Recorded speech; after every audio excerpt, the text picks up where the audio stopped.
महायुतीच्या नेत्यांनी लोकसभा निवडणुकीत एक दिलानं काम केलं, पाडापाडीचा संजय राऊतांचा दावा मुख्यमंत्र्यांनी खोडला। योगी आदित्यनाथ हे मोदी शहांचे जवळचे नेते, आदित्यनाथांबाबत केलेला दावा बिनबुडाचा, भाजप नेत्यांचं स्पष्टीकरण। नितीन गडकरींच्या पराभवासाठी मोदी शहा आणि फडणवीसांची रसद, सामनाच्या रोखोकमधून मोठा दावा, संजय राऊतांच्या दाव्याचा भाजपकडून मात्र खरपूस समाचार। महायुतीचा अबकी बार 45 पारचा हवेत विरला, 40 पेक्षा जास्त जागा जिंकून येतील असा शिवसेनेचा दावा, 45 जागांबाबत महायुतीच्या नेत्यांची मात्र चुप्पी। उत्तर महाराष्ट्रातल्या 6 जागा भाजपला मिळतील, गिरीश महाजनांचा लोकसभा निकालाबाबत मोठा दावा। नागपुरात मॉक पोलची मतं नष्ट न करताच घेतलं मतदान, मतदानाच्या तब्बल 15 दिवसानंतर लक्षात आला गैरप्रकार। हिट अँड रन प्रकरणी काँग्रेसचं उपरोधिक आंदोलन, निबंध स्पर्धेचं आयोजन करून पोलिसांना लगावले शाल जोडीत। पुण्यातील निलंबित आरोग्य अधिकारी भगवान पवार यांचं मुख्यमंत्री एकनाथ शिंदेंना पत्र, नियमबाह्य काम केलं नसल्यानं निलंबन केल्याचा पत्रात आरोप। रेमल चक्रीवादळाचा विमान वाहतुकीला फटका, कोलकात्याकडे जाणारी बहुतांश विमानं रद्द करण्याचा निर्णय। आयपीएलच्या 17व्या हंगामाचा अंतिम सामना आज चेन्नईच्या एम ए चिदंबरम स्टेडियमवर कोलकाता आणि सनरायझर हैदराबाद संघात रंगणार महामुकाबला।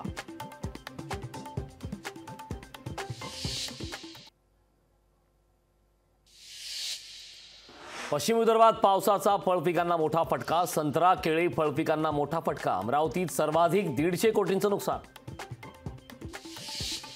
बीडमध्ये वादळी वाऱ्याचा फटका, दुकानाच्या पत्र्यासह रस्त्यावरील झाडं उन्मळून पडली, झाडं उन्मळून पडल्याने बराच काळ वाहतूक ठप्प। शिवराज्याभिषेक सोहळ्याला मोदींना निमंत्रण, सांस्कृतिक मंत्री सुधीर मुनगंटीवारांची माहिती, 6 जून पासून शिवराज्याभिषेक सांगता सोहळा। वरदराज पेरुमल मंदिरात वैकसी ब्रह्मोत्सव उत्सवानिमित्त रथयात्रा, रथ ओढण्यासाठी भाविकांची मोठ्या प्रमाणात गर्दी। कोयना धरणातून नदीपात्रात 2100 क्युसेक पाण्याचा विसर्ग, धरणात 21 टीएमसी पाणी साठा शिल्लक, सांगली पाटबंधारे विभागाकडून पाण्याची मागणी वाढल्याने पाण्याचा विसर्ग। कराडमध्ये लोकसभेच्या निकालापूर्वीच सेलिब्रेशन, शशिकांत शिंदेंच्या अभिनंदनाचे झळकले बॅनर, खंडाळा तालुक्यात कार्यकर्त्यांना अभिनंदनाची घाई। राज्य बोर्डाच्या 10वीच्या परीक्षेचा उद्या निकाल, दुपारी 1 वाजता पाहता येणार ऑनलाईन निकाल। मुख्यमंत्री शिंदेंकडून मुंबईत नाले सफाईच्या कामाची पाहणी, वडाळा कुर्ल्यातील महापालिकेच्या कामांचा मुख्यमंत्र्यांकडून आढावा। मुंबईच्या अंधेरीत 29 आणि 30 मे रोजी पाणी नाही, जलवाहिनीच्या कामासाठी पाणी पुरवठा बंद ठेवण्याचा पालिकेचा निर्णय। राष्ट्रवादी काँग्रेसची उद्या पुण्यात महत्त्वाची बैठक, गरवारे क्लब हाऊसमध्ये बैठकीचं आयोजन, अजित पवार, सुनील तटकरेंसह महत्त्वाचे नेते उपस्थित राहणार। नाशिकमध्ये आयकर विभागाची छापेमारी, आयकरच्या छापेमारीत तब्बल 26 कोटींची रोकड जप्त। घाटकोपर होल्डिंग दुर्घटनेतील आरोपी भावेश भिंडेंच्या कोठडीत वाढ, भावेशला 29 मे पर्यंत पोलीस कोठडी।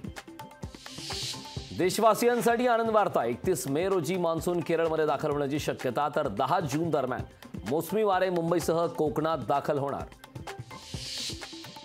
अकोला विदर्भातील सर्वात उष्ण शहर ठरलं, जिल्ह्यातील तापमानाचा पारा 45.8 अंश सेल्सिअसवर।